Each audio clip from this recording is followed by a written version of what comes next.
सज्जनपुर नाम के एक गांव में एक आश्रम था, जहां एक भोले भाले स्वामी जी रहते थे। वह इतने भोले थे कि वे हर किसी की बात को सच मान लेते थे। उसी गांव में एक व्यापारी रहता था, जिसका व्यापार कुछ दिनों से अच्छा नहीं चल रहा था। व्यापारी अपनी धर्मपत्नी से कहता है, बहुत दिनों से व्यापार ठीक नहीं चल रहा है, कुछ समझ नहीं आ रहा कि क्या करूं। क्यों ना हम एक काम करते हैं, हम अपने घर पर हवन पूजन करवा लेते हैं और दान में पंडित जी को कुछ दे देंगे। ठीक कहती हो, मैं आश्रम से पूजन के लिए पंडित जी को बुलवा लेता हूँ। व्यापारी पंडित जी को दक्षिणा में अपनी एक बकरी दान कर देता है और पंडित जी बकरी को लेकर अपने साथ आश्रम की ओर जाने लगते हैं। तभी रास्ते में 3 ठगों ने अपने साथ बकरी ले जाते हुए देखते हैं और सोचते हैं, क्यों ना हम पंडित जी से ये बकरी अपने लिए चुरा लें।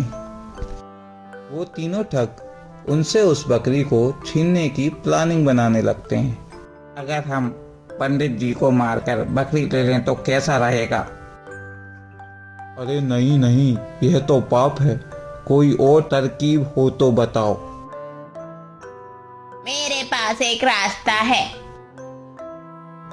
तीनों ठगों ने एक प्लानिंग बनाई और पंडित जी के आश्रम जाने वाले रास्ते में अलग अलग जाकर खड़े हो गए। राम राम पंडित जी। राम राम बेटा। अरे पंडित जी, मुझे नहीं पता था कि आपने एक कुत्ता पाल रखा है। अरे भाई, कैसी बात कर रहे हो, यह तो एक बकरी है।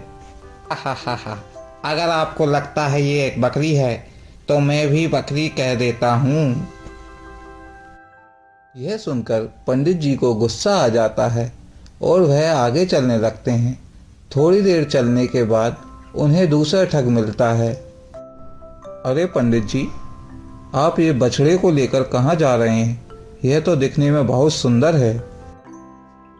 अरे मूर्ख, ये कोई बछड़ा नहीं, यह तो एक बकरी है। तुझे इतना भी दिखाई नहीं देता? मुझे हैरानी है कि आपके जैसा विद्वान पंडित एक बछड़े को बकरी कह रहा है। हा हा हा हा हा। ठग की बातें सुनकर पंडित जी को बहुत गुस्सा आया और वह आगे की ओर चल दिए और अंत में तीसरे ठग के पास से गुजरे। वह तो पंडित जी का बहुत देर से ही इंतजार कर रहा था। ठग बोला, पंडित जी, आशा है कि आपका यह कुत्ता काटता तो नहीं होगा, फिर भी आप थोड़ा सावधान रहें तो अच्छा है। यह बकरी है या कोई भूत जो बार बार अपना रूप बदल रही है? मुझे लगता है कि व्यापारी ने ही मेरे साथ कोई छल किया है।